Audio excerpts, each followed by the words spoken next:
All right. Hello and welcome to another episode of the Innovation Room. We have a very special guest with us today, John Carter from TZ Gen. Welcome to the show, John. It's great to have you with us.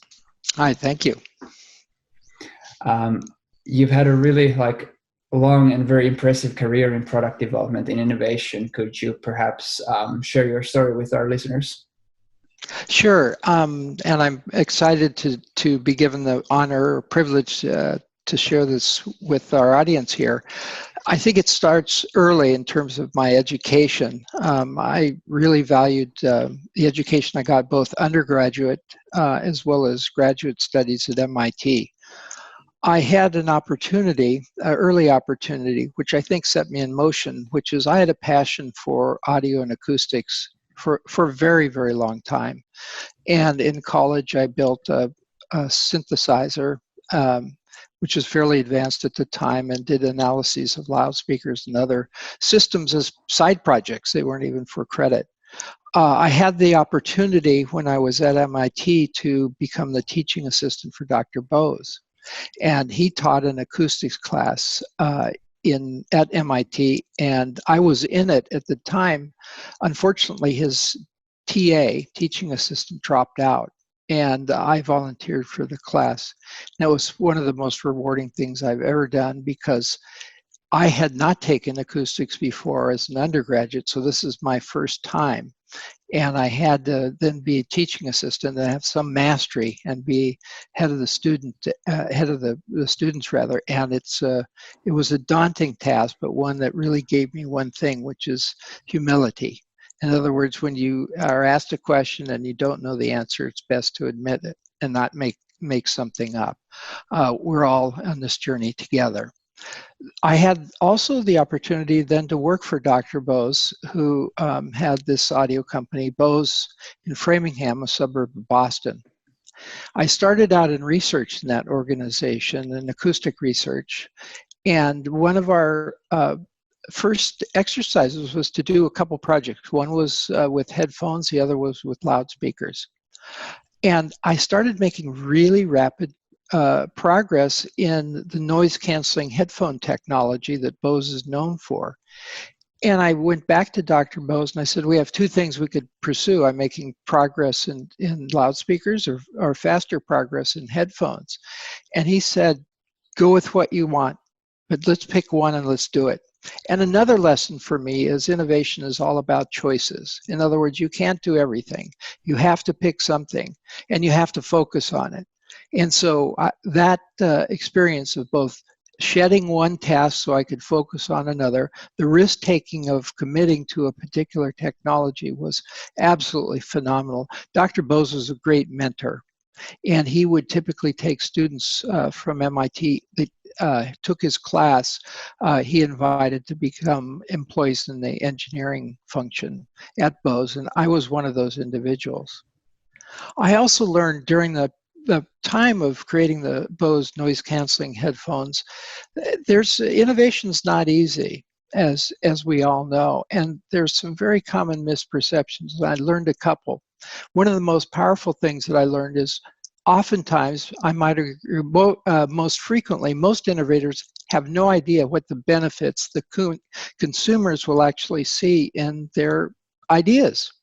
And so it's really only when you test them in the market you learn.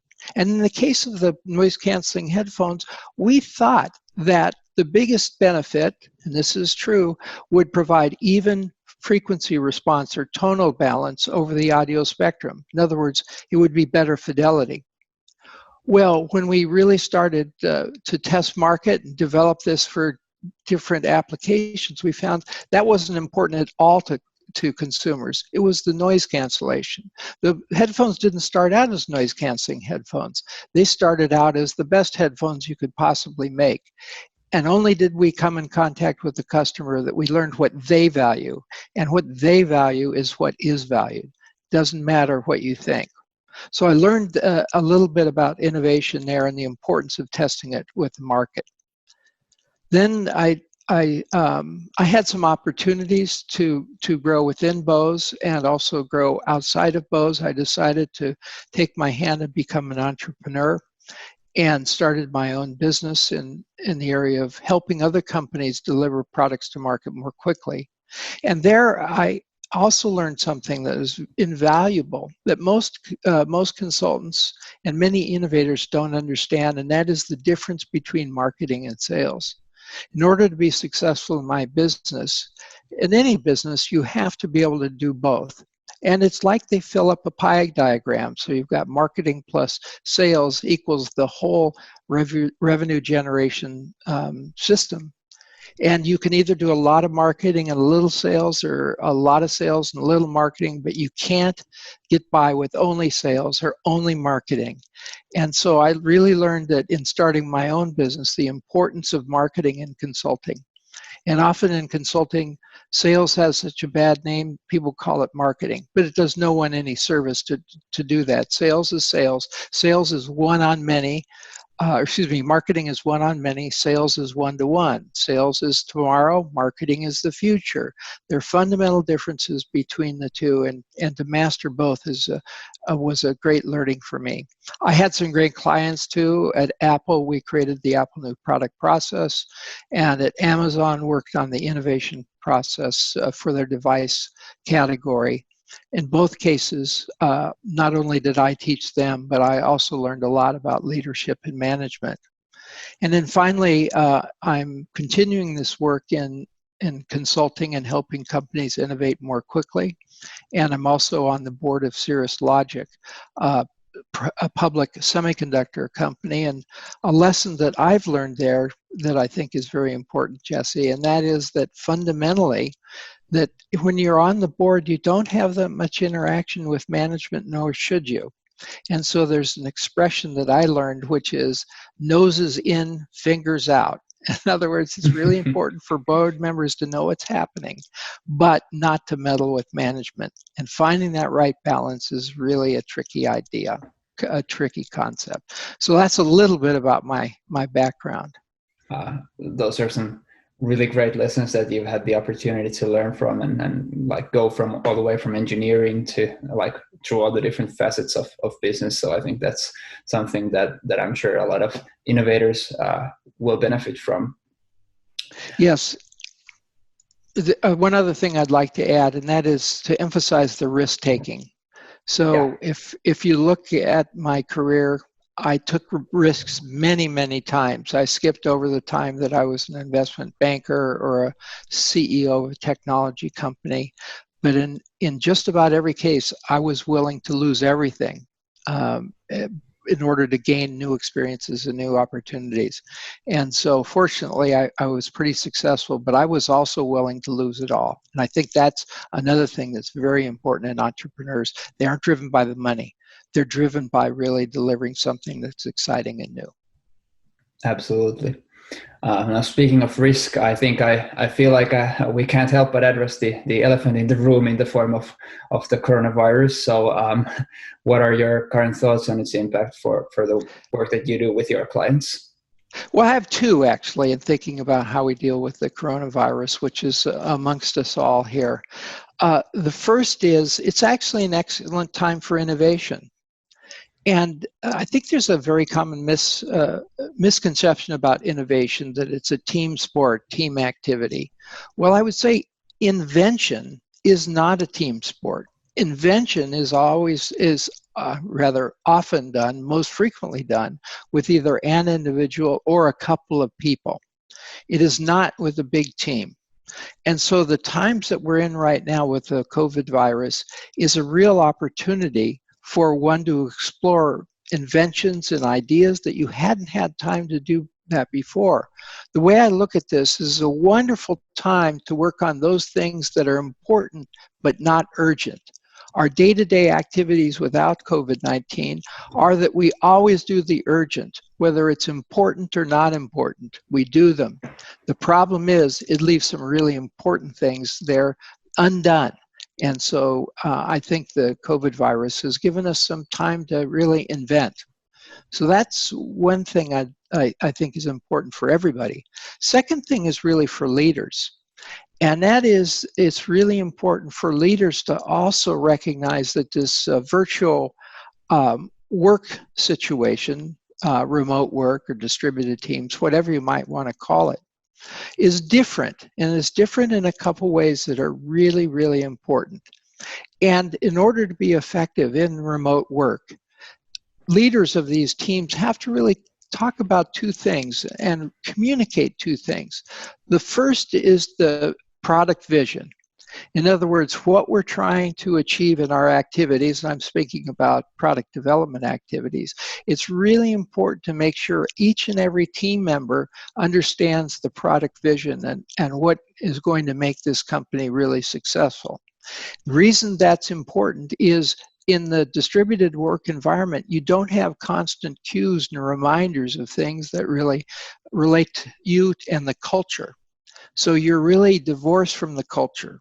So leaders of teams have to really make sure that they communicate the vision around what's important with regards to culture and product development. The second thing is leaders need to communicate ground rules. Ground rules are really important and make virtual work much more effective. The first is very personal. In other words, when you've got a remote team that's working at a distance the first time, it's really, really important to establish ground rules. For example, how long is your work day? And if you're working, let's say, with partners in Europe or in Asia, to be mindful of their home schedule. There's not a dictum about what's right or wrong, but it is very important to establish ground rules with respect to how work is going to be conducted. The second thing is that in these kind of situations, one of the biggest failures is that teams don't make the work progress visible to management. So it's really important to agree on, if you will, metrics or other ways of transparency that can communicate the progress of the team. You may know that Google has studied this intensely, this aspect of remote work, and they have discovered that the productivity is no different between intact teams in a given environment versus a distributed team. But it's really important to have these ground rules and product vision communicated to all to get your most efficiency.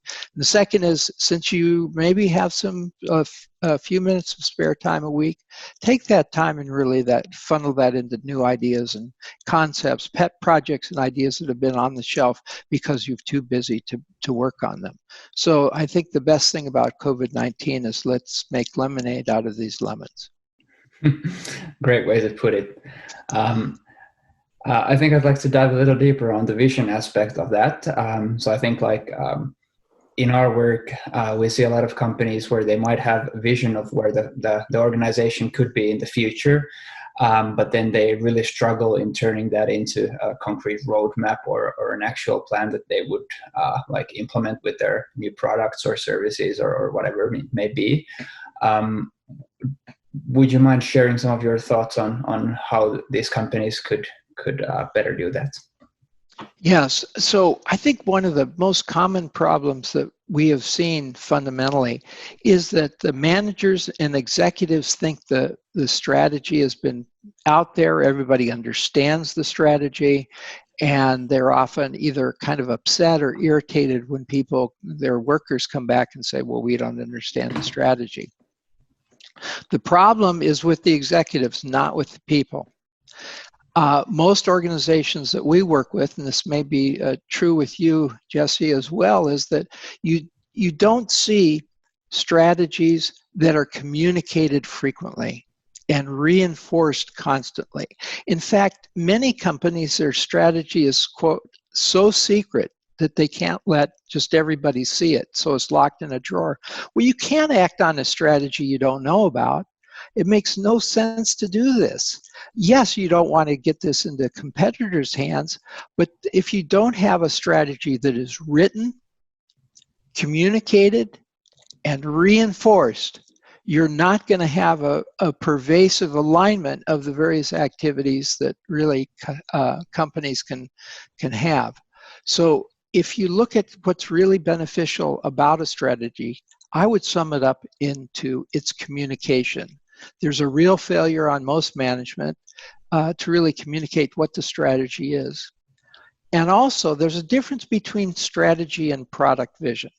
And this is a common problem that many teams have to face. And that is that the strategy is a broad statement around true north, where the company is headed, and what are some goals that we would achieve along the way. A strategy might include investments in capital equipment.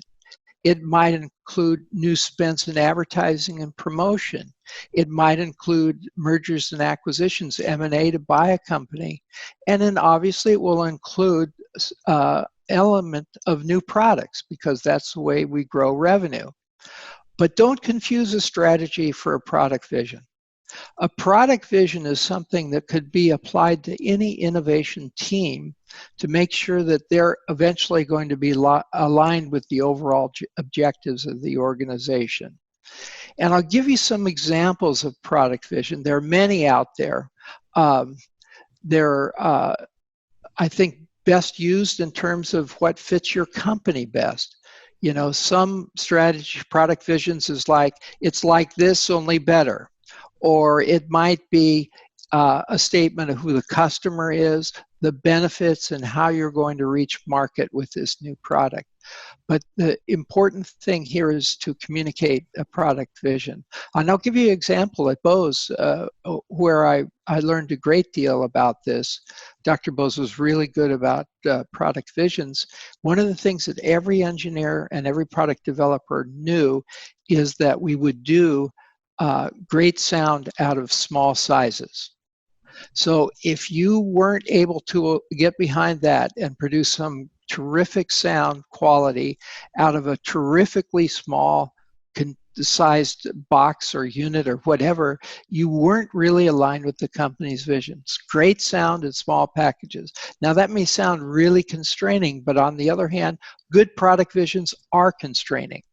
They provide you with the constraint to invent, still leaving plenty of inventions possible to go after. There's plenty of landscape there to use and to test. The other thing that's really important in really this product vision is trying to communicate what you're really after in terms of how you measure teams and how you actually deliver the product. So process is also very important. It's part of the, let's say, the culture, the infrastructure that organizations can support.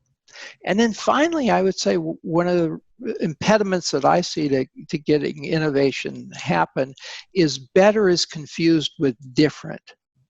And the fact of the matter is that if something is different, that doesn't make it better. On the other hand, in order to be better, you're going to have some demonstrable difference.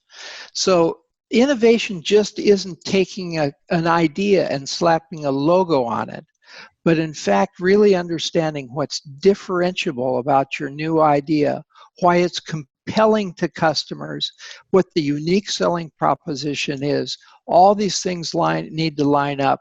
Otherwise, you're confusing movement and motion. And if you're just trying to innovate by doing something that's different, you're playing a losing game because you're relying on brand power. And brand power will be eroded by introducing products that are different but not better. No, I think that's absolutely right. And there are really a lot of different ways that the gap between that vision or strategy and the actual implementation might happen. But I think like those are some really common ones that we also see in our work.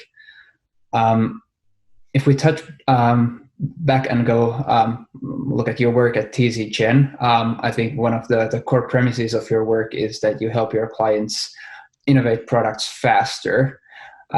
So what would you say are the key things for being able to do that?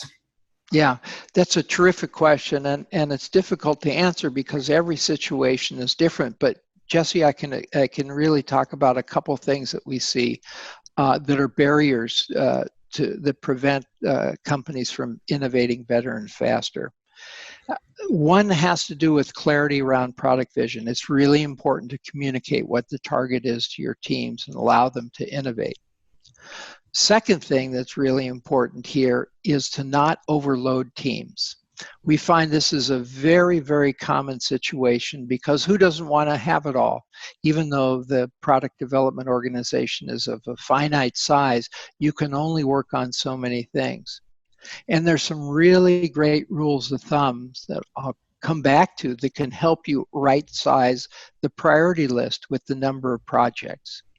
I just mentioned a priority list. That's also very important. So right sizing an organization and communicating clear product priorities are really very helpful in speeding up both innovation and reducing time to market. If you look at the rules of thumb that I look at in terms of overload, one that I look at is how many project managers or scrum masters do you have? And the optimum situation for most product development organizations is a program or project manager should have 2 projects, a big one and a little one. If a project manager is trying to manage more than 2 projects, they begin to basically wear down and don't give each individual programmer enough attention.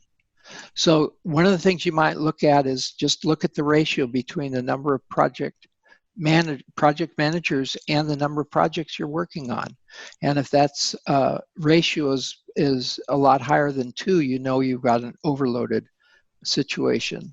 The other one that's a really useful rule of thumb is to have 1 product manager who really, if you will, brings the voice of the customer in per product family.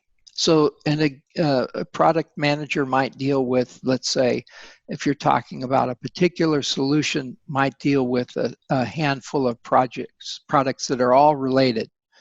But when you start stretching a product manager too thinly, what happens is you don't do the most important thing that really needs to be done. And this is the third thing that's important besides product vision and having a right number of programs in your portfolio, is really establishing a clear sense of leadership and direction from product management, because they are the translators that bring the voice of the customer in. The number 1 cause for delays in new product development is product definition. So if you don't have a product manager, product owner out collecting input from their customers, translating that for the team, taking market requirements and converting them into product specs, you're going to have all sorts of projects. About 3/4 of projects that are delayed because of inadequate product definition, and most of the time it's because product managers are spread too thin and can't devote the time. The issue with teams is that teams, let's say, have got 12 individuals working on a new product effort. That's a lot of cash burn every day. And so if you don't have the right product definition, you're going to waste that time because the team is going to be sitting around waiting for an answer on a critical requirement that you haven't given to them. It's absolutely death to teams. So I would say having clear product definition and also having sufficient number of project managers and product owners or product marketing people is really important. The other thing that's important is really this notion of priorities and the fact that you can only do so many things. There's a really nice linkage that I see in companies that work effectively. You have the strategy, the portfolio vision, let's say where you want to be in the future. So I've said the true north. That's on the early days of, let's say, a planning cycle. And the end of the planning cycle results in a budget and priorities. So effective organizations link the strategy to the budgets and to priorities. So there's a very clear line of sight between what you're working on, the amount of funding you have for it, and the overall strategy of the company. So that linkage, that line of sight between strategy and priorities and budget is really important. And often roadmaps are used to communicate or to link the strategy and the budget, because you understand the key development thrusts that need to take place. The efforts on platforms and derivatives are made clear by roadmaps, so that roadmaps provide a very good example of connective tissue between a strategy and the teams. So that's another thing that I would say is really critical. And let's now turn to organizational things that are important for innovation faster. One that's very important is, do you have a team culture in your organization? Where is the power? Is the power with the functional managers such as engineering, marketing, and quality and operations, or is the power given to the teams? In successful organizations that we've seen, the real decision making is pushed down into the organization to the team level. And winning organizations that really do innovate products faster have a clear delineation about decision making, and also about the bounds that a team has. For example, if we look at an agile process, you've got a product owner, you've got product backlogs, you've got a process for delivering story points, and you're working on essentially completing all the features of the project. Well, sometimes you encounter barriers that are fundamental. For example, you're relying on another team for a critical dependency, but they're late or they've been canceled. Or you might have a situation where one of your lead people left. Or you might have a situation where a competitor just announced their product right in your space. Well, these sort of problems don't fit within the Agile system. The Agile system can adapt, but you're going to need clear guidance from management to either increase your budget significantly, to change the product requirements to reflect a reaction to the competitive launch, or do some other changes that are really outside the realm of team decision making. That whole process needs to be very clean. In other words, when you have a project, you have boundaries for it. And when the team senses they're going to cross a boundary, the boundary might be time to minimum viable product and market, or it might be, let's say, a key feature that you need to deliver, or a quality level that you're trying to achieve, whatever, and program spend. It could be any number of these, and probably all of them. Well, if the project team is going to cross one of these boundaries, you need a decision-making process that is fast, that works in hours or days, not in weeks and months. And so not only do you need this team empowerment, but also you need a system for exception management. So the team isn't waiting for decisions, but in fact proposes a new direction, and then management can either accept that and move the goalposts, or management can come up with a better idea. But after this event happens, we need a clear new resetting of boundaries in order to ensure that the program team is successful with the new realities they've discovered. And the last thing I'd like to mention, and again, it's on the organizational continuum as well, is the quality of people. Specifically, the two roles that I tend to think of that are critically important, and of course your mileage may vary, but in my experience, the two most important functions are product, the marketing function, and development, the engineering function. Those two functions really need to be at the top of their game. They need to also understand what their roles are. But without superior people leading the product activities from a technical standpoint and from a product marketing standpoint, you're not going to be able to really be successful.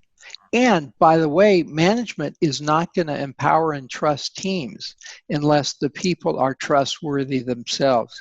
So it's a two-way street. In order to get this kind of freedom to innovate faster, the teams really have to demonstrate the trust that management has placed in them and deliver on what's been asked of them. If you have that kind of situation, you're really going to go fast. So I'd recommend, really looking, this is a multiple element situation. I haven't even talked about process. That's another element, but I think these organizational aspects and the strategy are the most important things to help companies innovate. Yeah, absolutely. I think like you really well touched on both the trust aspect of it and the constraints. I think like a lot of challenges we see many of our customers also have is that the like management might not be comfortable in providing that freedom for their teams to move quickly. And I think like what we touched with both of those is something that could be like something that these teams would then focus on is to win that trust by delivering results, and also asking for these constraints to help guide their work. Is that something that you would agree? Yes, I think what's really important as part of this trust is the management team's going to trust the product team with the notification that they're going to cross a boundary. In other words, it's transparent, and they're not going to micromanage. You know, it's related to, if you will, fingers out, noses in. Management shouldn't micromanage, but on the other hand, they've got to trust the team to notify management if there's a change in their set of assumptions for the program. Right. Makes sense. I think you've already touched on a lot of these, but I really wanted to hear your take on some of the key misconceptions that you think many of the would-be innovators have. So, for example, like what would you wish you'd known when you first started working on trying to bring new products to market? Yes, well, some I've touched on, but I'd like to really emphasize this whole notion that invention is not a team sport. I think this is a very bad assumption that many people have, that you can't innovate without teams. And that's just, it's not true. Now, you're going to need a team to turn that vetted idea into a scalable product. That's for sure. But on the other hand, in the very front end, assigning innovation to a team is not the best way to get the best outcome. There's very interesting research about what is the best innovation model, and what's really emerged is to have a hybrid where the initial ideation comes from an individual or a couple people, and then that idea is tested, vetted, massaged, and enhanced by contact with the larger team. But the real process of getting started, the innovation process, is not a team sport. And I think that's a very common misunderstanding. Second thing is, and this is really a message for both management as well as the teams itself, is this notion of what is truly beneficial of a given invention. And that is really only tested at the marketplace by what I just mentioned. It's really the market will tell you what the key benefit is. You know, if you look at another invention that Bose had, they had an invention that would basically create bass out of a very small package that, let's say, could be hidden behind a sofa or whatever. In other words, great sound in small packages. In this case, it's a larger package, but it's one you can get out of the living room and not affect the decor. Well, in that innovation process, the inventor thought that what they were trying to do is get better bass frequencies out. So it's a Custom-Mass design. It's a special design of an enclosure to give greater bass output. Well, what it turned out was, on this particular innovation, the invention was not greater bass out of a small package, but the fact that the enclosure provided some filtering for the sound. And this was really important because you localize on high frequencies. And high frequency content helps you discriminate whether sound is coming from the right or the left. Well, this particular enclosure design allowed the creation of only one loudspeaker, the bass, which is common for both left and right in a stereo pair. And this single base unit then could be hidden in a convenient location, and you won't need two large speakers, but rather you can have two very small speakers and then one medium-sized speaker that's hidden. Well, this new enclosure design allowed for this hidden enclosure in a sense because it filtered the sound.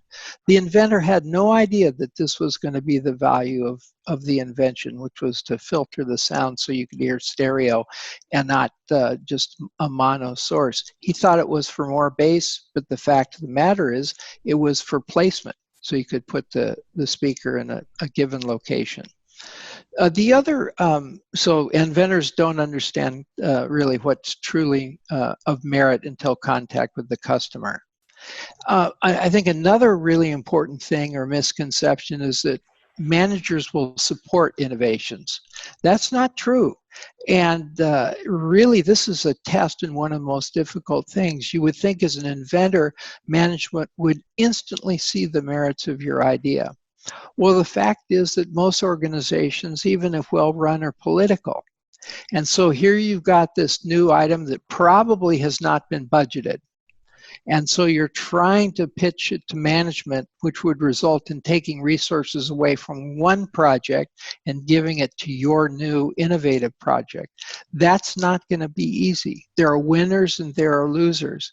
And the fact of the matter is that some managers will really try and hinder, let's say, the movement of resources from their team over to your team. And so you've got to really understand that doing something that's really different can be very painful for an organization and lack managerial support for some time. So another misconception is don't believe that your managers, in fact, see the merits of your innovation. It's going to take time in order to do that, and you've got to be able to play the game. I think another really common misconception is, where does innovation come from? And in all my work that I've seen, it doesn't come from the top. It comes from the people doing the work. It doesn't come from middle managers. It comes from individual contributors who are able to fundamentally see what is out there, what is possible, and because they're on the ground working on this on a daily basis, they distinctly understand what can make this idea turn out to be really meritorious, whereas a manager is too far removed from it. Now, there is a role for management in the invention process, but it's not in the act of invention. It's in two ways. One is providing funding, and the other is basically providing support or ground cover. So I mentioned that new ideas will often be threatening to a company. Managers need to protect this fragile idea from the antibodies that most companies have to attack foreign ideas and bodies. The other thing is that new ideas need budget. They need funding. So having an executive sponsor is really, really important. Again, they're not going to do the work, but they're going to give you essentially the jet fuel that's going to carry your idea to the moon. And you're going to need the jet fuel to really have a successful launch. And here's where managers can play their best role. And then finally, the notion that managers really can help. Well, they can in one other way, and that is removing obstacles from a team. So being proactive about what a team needs, seeing around the corner and anticipating resistance, and working with the team to quickly solve problems. Management should be removing chairs from someone's path, not putting chairs in your way. And so another thing that is commonly a misconception is that management has no role in innovation. That's not true. They have a defined role around funding, around permission, and around protection. They're incredibly important. These are some of the misconceptions that I think many teams have. Now, I'm a believer that invention or innovation can come from any part of the company. And it comes from focus as opposed to just working on dribs or drabs here and there. And so another thing that's really important here is dedicated time for inventions. Yes, there's a notion, and Google has popularized this, but it's been around for much longer than Google, which is people should have 20% of free time to work on projects of their own interest. Well, as a practical matter, that's very hard to do. But nevertheless, if and when something is identified in the 20% time, we need to get that to 100% time, because invention is a difficult process. And maybe that's the last misconception I'd like to talk about, which is innovation is really hard work. I think there is a myth around someone, having a great idea, writing it on a cocktail napkin and be done with it. But the fact is that there's more just hard work in the realization of the invention that just about anyone can ever anticipate, because there's a reason why no one has done it before, and you're trying to do something new, something that hasn't been done before. Well, there are lots of practical limitations that get in the way of you being successful with your new idea, and therefore really having a focus on this and really putting time into it to do these difficult steps. It's not the romantic Hollywood version of suddenly there's a great idea and you're done. Yes, there's that at the very beginning, but then most of the work is protecting that and nurturing that small idea and working out all the kinks so in fact you can scale it to customers. And I guess I'll put one other misconception, and that is the role of customers in the innovation process. Now, there's some view, like Steve Jobs at Apple, who would just divine what people want, and Dr. Bose had some of those qualities as well. I think rare individuals can really anticipate solutions that really don't exist before and come up with great ideas without doing a lot of market testing. But in the real world, and for most of us, it's important not to delay the contact with customers too much. So try and prototype it quickly and get some feedback from customers as quickly as you can, as early as you can. You don't want the customers telling you what to do, because you understand solutions that are way beyond their imagination. But on the other hand, if you don't test the idea, you're very possibly going to run into big problems after you've invested a lot of money.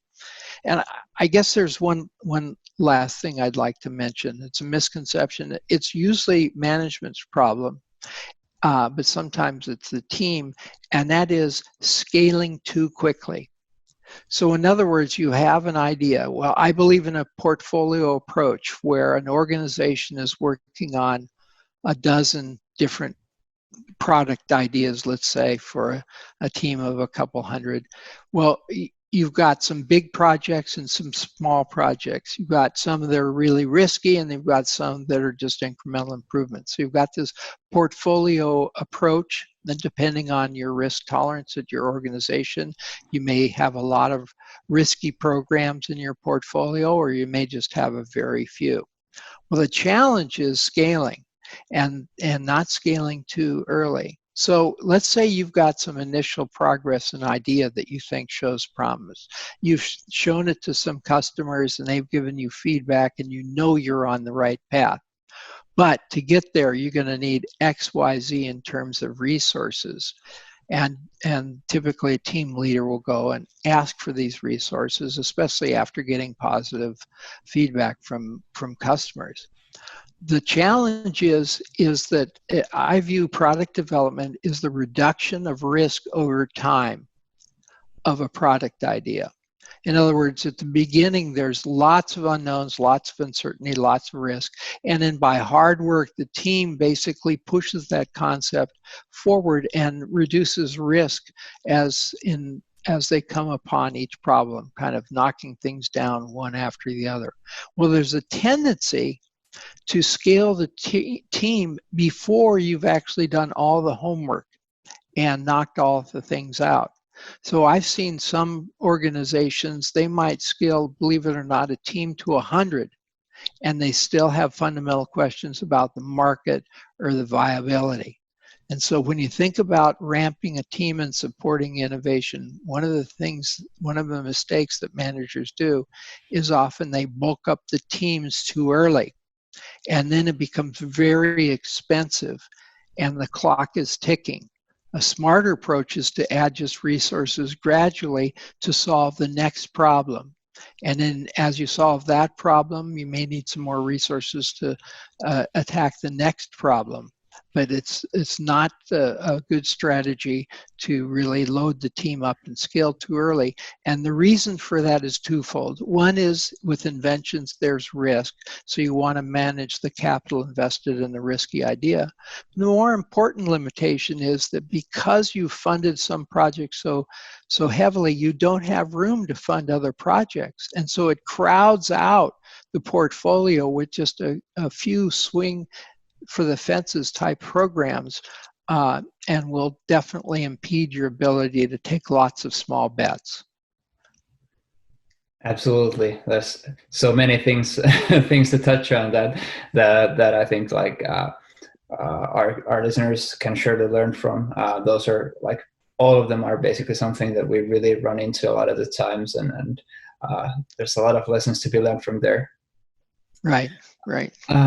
One thing that I'd like to go a little deeper on, you touched like the ability for people to play the politics and win over the trust of their managers and the support of their managers for their ideas. I think that's an area where like we often see some of our customers struggle and become quite frustrated in trying to play that game of politics. Is there any like advice that you could give our listeners on that front?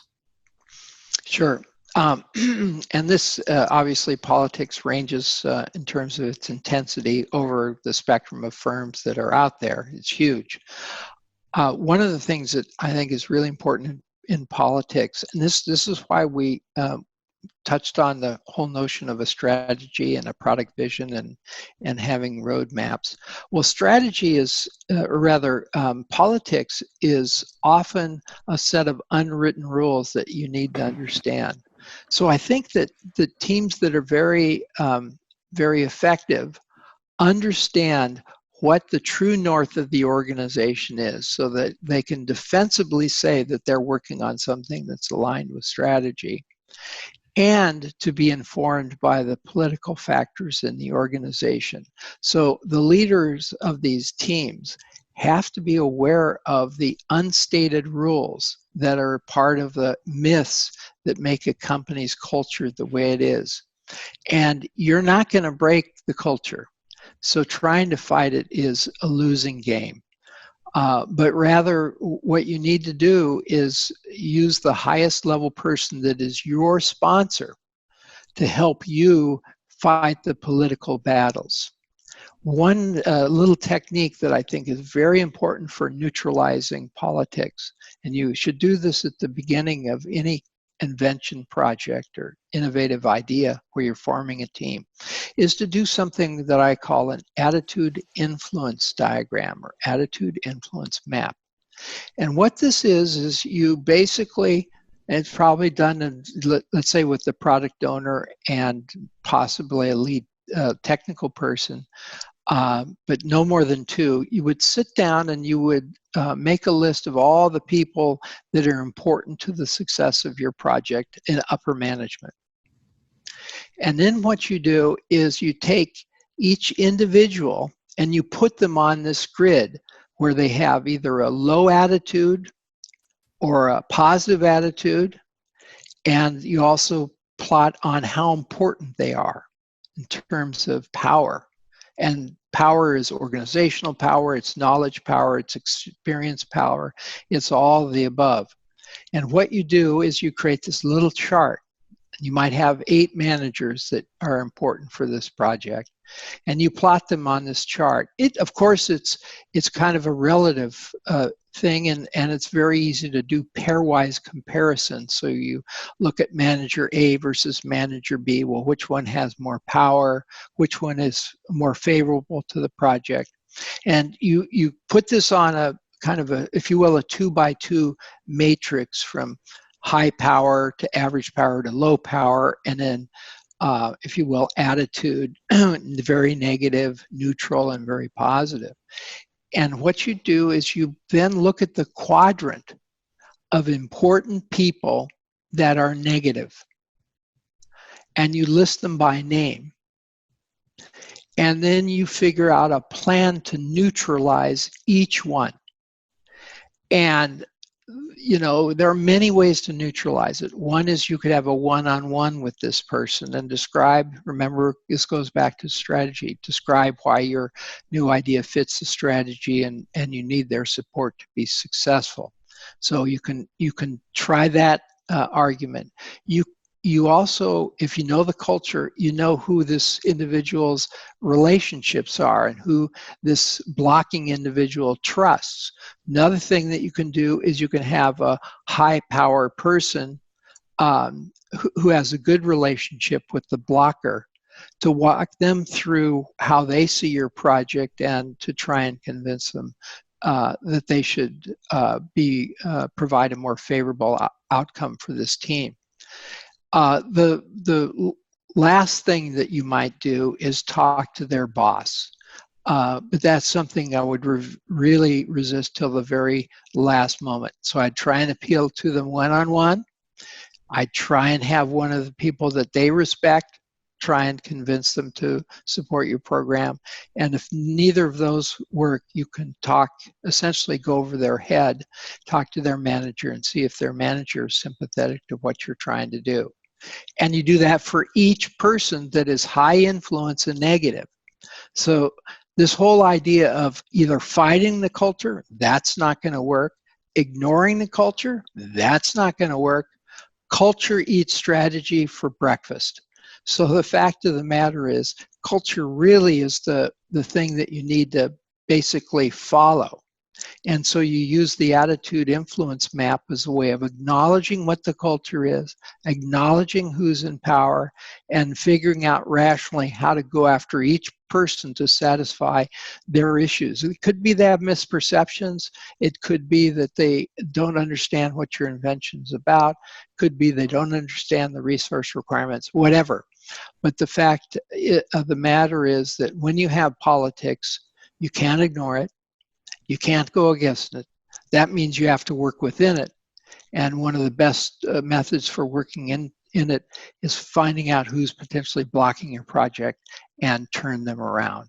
And so I would suggest that this is a way in which you can really fight the politics of an organization like judo, because you actually use the politics to affect how you're going to want to go forward. I don't think that hiding things is a good idea. That will often result in a worse position than you started with. I don't believe that trying to sabotage other projects is a good idea at all.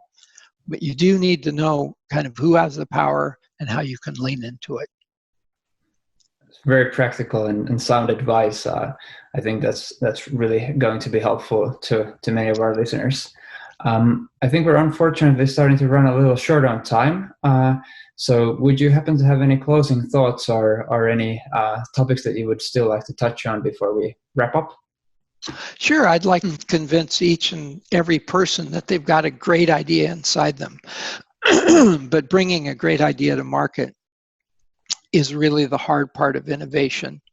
And so just if you've got a great idea, stick to your guns and pursue it as long as you think is possible. And know that it's not going to be an easy process or a quick process, but in the long run, the world will be a better place if you're able to succeed. That's a great place to wrap up on. Thank you for your time, John. It's been a real pleasure. Hope you stay safe. Okay, thank you. Goodbye.